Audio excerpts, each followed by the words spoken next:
Baiklah, di sini kami akan menjelaskan tentang berbagai problem dan isu saat ini dalam SDM internasional. Yang pertama yaitu faktor budaya. Perbedaan budaya dari setiap negara mengharuskan penyesuaian perbedaan dalam bentuk praktek manajemen antara cabang-cabang sebuah perusahaan. Sebagai contoh yaitu sebuah studi sekitar 330 manajer dari Hong Kong, Republik Rakyat Cina, kemudian Amerika Serikat. Para manajer AS cenderung dan menjadi orang yang paling merasa khawatir penyelesaian pekerjaannya. Para manajer Cina saling merasa khawatir dalam mempertahankan keharmonisan lingkungan, dan para manajer Hong Kong berada di antara kedua ekstrem itu. Studi-studi lain menunjukkan bagaimana perbedaan budaya dapat mempengaruhi kebijakan SDM. Sebagai contoh, dibandingkan dengan para karyawan AS, para pekerja Meksiko mengharapkan para manajer menjaga jarak dengan karyawan atau bersikap formal.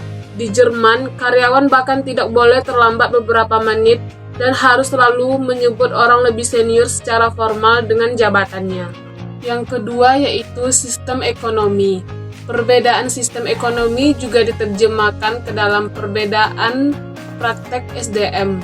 Di beberapa negara lebih terpacu dengan ide perubahan bebas daripada negara lainnya. Misalnya, Prancis, walaupun negara yang masyarakatnya kapitalis, menetapkan larangan ketat atas hak pengusaha untuk memberhentikan karyawan dan membatasi jumlah jam kerja yang digunakan karyawan untuk bekerja setiap minggu. Selanjutnya yaitu yang ketiga, faktor hubungan hukum dan industrial. Faktor hukum dan hubungan industri dari negara satu dengan negara lainnya. Contohnya, praktek pekerjaan sesukanya tidak ada di Eropa. Dewan kerja seperti memecat pekerja, ada memakan waktu. Kemudian banyak negara Eropa di mana Dewan Pekerja menggantikan mediasi manajemen pekerja informal berbasis serikat pekerja di AS. Dewan kerja adalah kelompok formal yang dipilih karyawan dari perwakilan pekerja, bertemu setiap bulan dengan manajer, mendiskusikan topik-topik berkisaran kebijakan hingga pemecatan.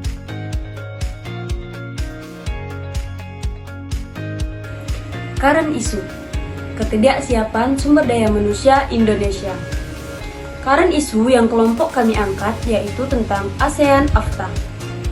Sebenarnya sudah bukan waktunya lagi mempertanyakan kesiapan Indonesia menghadapi siap atau tidak. Kita tidak bisa lari dari kenyataan penerapan perdagangan bebas di kawasan Asia Tenggara mulai 2015. Waktu untuk berbenah tidak banyak, kurang dari setahun. Namun, secara kasat mata, kita melihat ke lapangan, jawaban dari pertanyaan tersebut adalah Indonesia tidak siap. Mengapa? Karena Indonesia belum memiliki modal yang menjanjikan agar cukup untuk dikatakan siap. Indonesia masih memiliki banyak pekerjaan rumah yang belum sempat diselesaikan, dan hal ini akan menghambat, bahkan justru akan menjatuhkan Indonesia dalam persaingan global yang kompetitif. Jika dilihat dari kompetensi sumber daya Indonesia, Indonesia masih tertinggal jauh dibandingkan dengan negara penggegas AFTA lainnya. Hal ini dibuktikan berdasarkan indeks kompetensi yang dikeluarkan oleh World Economic Forum pada tahun 2013 bahwa Indonesia menempati urutan ke-50 atau lebih rendah dari Singapura, yaitu kedua Malaysia yang ke-20 dan Thailand yang ke-30. Rendahnya kompetensi sumber daya Indonesia diperoleh dari faktor-faktor yang saling berkaitan seperti tenaga kerja atau ahli profesi yang tidak memiliki kualifikasi mumpuni. Minimnya pelaksanaan sertifikasi kompetensi, belum sesuainya kurikulum di sekolah menengah dengan keahlian profesi, serta sumber daya manusia di Indonesia yang sangat berlimpah namun belum dapat dioptimalkan oleh pemerintah. Oleh karena itu, Indonesia dikatakan belum siap untuk menghadapi kuatnya persaingan tenaga kerja AFTA, karena tenaga kerja Indonesia sendiri tidak akan cukup banyak yang mampu memenuhi standar yang dibutuhkan. Standar tersebut akan selalu meningkat seiring tingginya persaingan kemampuan, keterampilan, pengetahuan, maupun kemampuan berbahasa antar tenaga kerja negara-negara Southeast. Nah, di samping itu, menurut catatan BPS pada Agustus 2013, bahwa pengangguran terbuka di Indonesia mencapai 6,25%. Angkatan kerja di Indonesia pada Agustus 2013 mencapai 118,2 juta orang. Dari sumber yang sama, kita dapati bahwa masih ada lebih dari 360.000 orang sarjana yang menganggur di negara kita. Angka yang sangat mencengangkan sekaligus memprihatinkan. Jika sekarang saja pada sarjana sulit mencari kerja, apalagi tamatan SMA, SMP, bahkan SD, tentunya akan lebih sulit lagi. Terlebih menjelang diterapkannya AFTA, bayang-bayang akan ledakan pengangguran terdidik akan semakin nyata. Terlebih dengan dibukanya AFTA, bisa dipastikan banyak tenaga kerja dari luar negeri masuk ke Indonesia. Sementara orang Indonesia kebanyakan mengirim tenaga kerja ke luar negeri bukan sebagai tenaga ahli, melainkan tenaga kerja seperti pembantu, rumah tangga, sopir, dan pekerja kasar di pabrik-pabrik, perkebunan atau di rumah tangga lainnya. Nah, selanjutnya pembenahan SDM. Meskipun AFTA 2015 merupakan buah simalakama yang dipaksakan kepada rakyat Indonesia mulai dari Sabang sampai Merauke, yang mau makan mati, mau nggak makan juga mati. Jadi siap nggak siap ya harus siap. Nah, bagaimana caranya untuk siap menghadapi AFTA 2015? Di waktu yang semakin sempit ini, ada banyak hal penting yang bisa membuat Indonesia bisa bertahan atau bahkan bisa memanfaatkan AFTA 2015 untuk kemajuan bangsa ini. Dan memfokuskan perhatian dalam pembenahan SDM melalui perbaikan pendidikan di Indonesia yang harus mendukung daya saing dan daya guna agar lulusan yang dihasilkan bisa bekerja dan bersaing di perusahaan atau industri tidak hanya di Indonesia melainkan juga di luar negeri. Tentunya dengan harapan pemerintah harus memahami prioritas masalah yang harus untuk diselesaikan dan kekurangan yang perlu untuk ditingkatkan. Oleh karena itu, dalam rangka meningkatkan kompetensi pola pikir adalah aspek yang paling penting yang perlu diperhatikan. Pola pikir tenaga kerja maupun calon tenaga kerja harus mulai disesuaikan dengan tren abad ke-21, yaitu antara lain pembelajaran yang mendorong manusia untuk mencari tahu dari berbagai sumber observasi pembelajaran yang diarahkan untuk mampu merumuskan masalah, bukan hanya sekedar menjawab masalah. Pembelajaran yang diarahkan untuk melatih berpikir analitis, bukan berpikir mekanistis, serta pembelajaran yang menekankan pentingnya kerjasama dan kolaborasi dalam penyelesaian masalah. Hal ini harus sudah mulai dibentuk sejak memasuki dunia pendidikan tingkat SMA atau perguruan tinggi. Lalu yang kedua, masalah usaha kecil menengah, itu UKM, yang kalah asing dengan industri dari luar negeri maupun dari dalam negeri sendiri. Ini membuat para pelaku UKM di Indonesia merasa terancam, maka dalam hal ini pemerintah harus turun tangan membantu. Pemerintah bisa membantu dengan bekerja sama dengan pihak perbankan untuk memberikan kredit usaha bagi pengusaha UKM. Lalu yang terakhir, pemerintah harus menerapkan aturan agar kepentingan warga dan kepentingan dari luar negeri tidak bersinggungan yang menyebabkan terjadinya masalah atau benturan di kemudian harinya.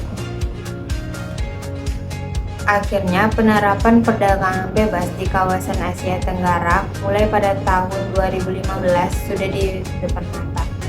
Siap ataupun tidak siapnya kita tidak dapat lari dari kenyataan.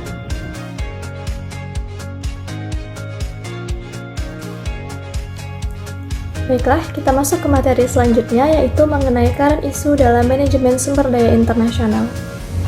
Pada suatu artikel, Gallup Worldwide dalam lembaga riset internasional menunjukkan bahwa 92% karyawan Indonesia kurang termotivasi. Penelitian lembaga riset internasional ini mengaku telah meneliti 73.000 responden dari 141 negara termasuk Indonesia. Menurut Gallup, karyawan yang tidak termotivasi di sini, ia hanya melakukan pekerjaan yang itu-itu saja di tempat kerja, yaitu berangkat kerja, menyelesaikan pekerjaan seadanya, pulang, dan terima gaji di setiap akhir bulannya. Yang dimaksudkan di sini adalah karyawan Indonesia bekerja dengan tidak memiliki passion, tak memahami tujuan pekerjaan itu. Gambaran besarnya, seluruh rangkaian pekerjaan yang dilakukan mereka tidak bermakna bagi spirit hidup mereka. Artikel selanjutnya, artikel yang kedua yang saya kutip yaitu mengenai kenapa produktivitas karyawan Indonesia hanya 1/10 dari karyawan Singapura. Indonesia pada umumnya memang kalah produktif dibandingkan dengan Singapura. Tentunya itu sudah menjadi rahasia umum, bukan? Tetapi, kalau perbandingannya sangat jauh, yaitu 1 dibandingkan dengan 10, sungguh sangat menjadi tanda tanya besar. Tapi, pada faktanya, output yang dikeluarkan manusia Indonesia hanya 1/10 dibandingkan dengan orang Singapura. Yang membuat kita lebih menyedihkan pada artikel ini adalah negara tetangga kita seperti Malaysia memiliki angka 4 kali lebih tinggi dibandingkan dengan Indonesia. Satu orang Indonesia mengeluarkan satu produk hanya 1/4 kali dibandingkan dengan seorang Malaysia. Nah, berdasarkan current issue yang telah saya bacakan tadi, tentunya menjadi suatu tantangan yang besar bagi seluruh pelaku bisnis di Indonesia untuk dapat membuat karyawannya termotivasi lebih tinggi lagi dengan passion kerja yang lebih dalam. Nah, motivasi ini dapat dipacu apabila karyawan mengerti apa yang dikerjakannya dan manfaatnya bagi perusahaan yang lebih besar. Karyawan dan organisasi di sini adalah dua makhluk yang saling tergantung dan membutuhkan. Mereka di sini harus menerapkan simbiosis mutualisme. Karyawan menerapkan simbiosis mutualisme ke organisasi dengan cara mengerjakan seluruh pekerjaan mereka dengan maksimal, dan organisasi tentunya harus memberikan feedback yang baik, yang maksimal untuk karyawan agar terjadi simbiosis mutualisme. Contoh lainnya, contoh isu yang sedang berkembang mengenai manajemen sumber daya manusia internasional adalah suatu kasus yang mengatakan bahwa suster atau perawat yang dikembalikan ke Indonesia karena kurang satisfied. Untuk itu, karena banyaknya current isu yang berkembang mengenai buruknya produktivitas tenaga kerja dari Indonesia, menjadi suatu tantangan bagi negara Indonesia untuk lebih memajukan motivasi kerja para karyawan-karyawan yang ada.